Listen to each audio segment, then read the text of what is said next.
Hey, I'm Nicholas, and in this video I will be discussing the MBTA Transit Police. So let's get started. The MBTA Transit Police is a Massachusetts state law enforcement agency that falls under the MBTA, or Massachusetts Bay Transportation Authority, which falls under the MassDOT, or Massachusetts Department of Transportation.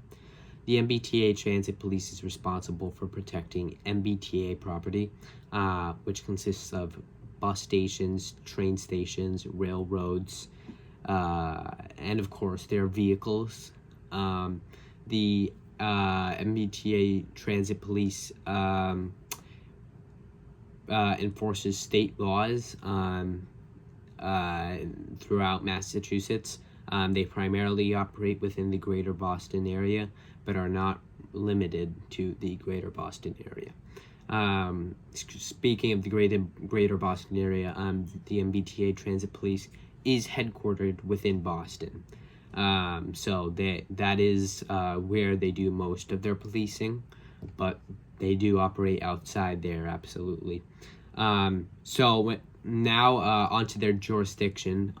The MBTA Transit Police has jurisdiction within the 175 municipalities in which the MBTA operates within.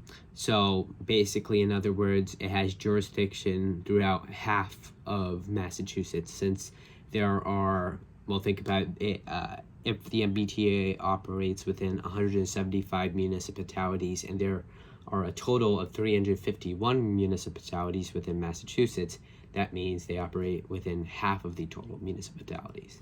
Now, whether that's literally half of the state, like if you were to cut the state in half, it's probably not like it's not really like that. So because it is scattered around the state, they are technically allowed to operate throughout the state. However, if they realistically are not able to operate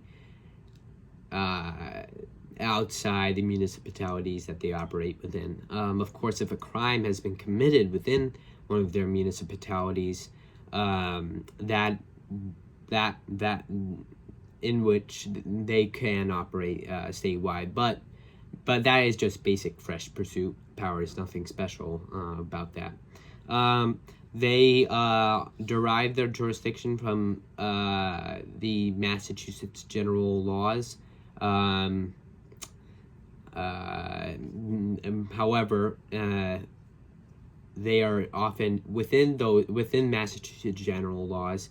Massachusetts general laws typically treats the MBTA Transit Police as a municipal law enforcement agency, or even though it is a state law enforcement agency. Without a doubt, it is a state law enforcement agency. Many state law enforcement agencies are treated as municipal law enforcement agencies, but that does not necessarily mean they are municipal law enforcement. Again, you can tell by the way it operates. Again, their uniforms too are very similar to that of municipal law enforcement. However, they are state law enforcement, not municipal law enforcement. But anyways, they collaborate with multiple local and state law enforcement agencies, local, state, and federal, technically. For example, they collaborate frequently with the Boston Police Department. Of course, they also collaborate with the Cambridge Police Department and multiple other local and state law enforcement agencies, local, state, and federal law enforcement agencies. But they primarily operate with police departments that are part of municipalities that they operate within. They, for example, they've conducted multiple past operations, including they've been a part of task force before too. For example, during the Boston Marathon bombings, a MBTA police officer had or probably not as much as a task force, not actually, probably wasn't fully a task force when this happened, but anyways, the during the Boston Marathon bombings, or shortly after, when the FBI and Boston Police Department and law enforcement were looking for the suspects in charge of or the perpetrators of the Boston Marathon bombings.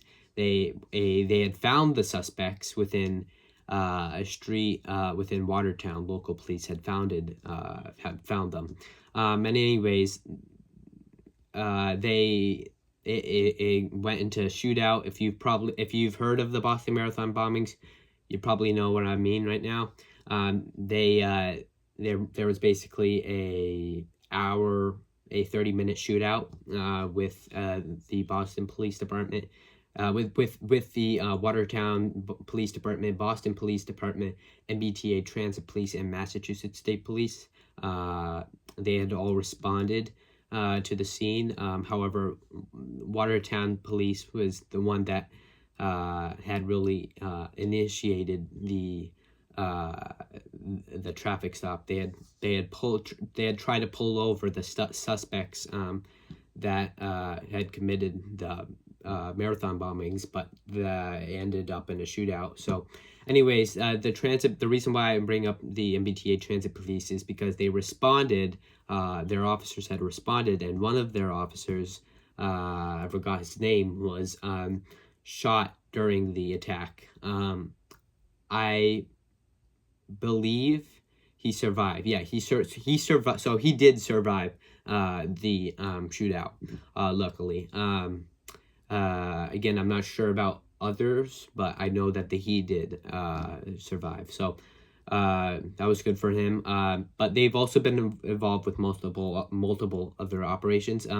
Again, the reason why it was really a courtesy response, or the MBTA Transit Police was technically allowed to respond to Watertown because they have jurisdiction there. They have jurisdiction, but since Watertown is a city in which the MBTA in which the MBTA police has jurisdiction over.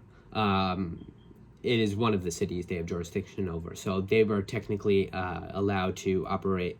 They were technically allowed to respond to a event there without being requested. But other law enforcement agencies that didn't have jurisdiction within Watertown, like the Boston Police Department and the Boston University Police Department, they basically had mutual aid agreements at the time. So that meant that because of the seriousness of the event that was going on, they were allowed to respond even though it was outside their jurisdiction. But again, the Massachusetts State Police, the Massachusetts Bay Transportation Authority Police had already had jurisdiction there, so they didn't need their mutual aid agreements, since it does no power to them. Anyways, but aside from that, that is really it. If you have any questions, please leave them in the comment section below, and thanks for watching, and I will see you the next one.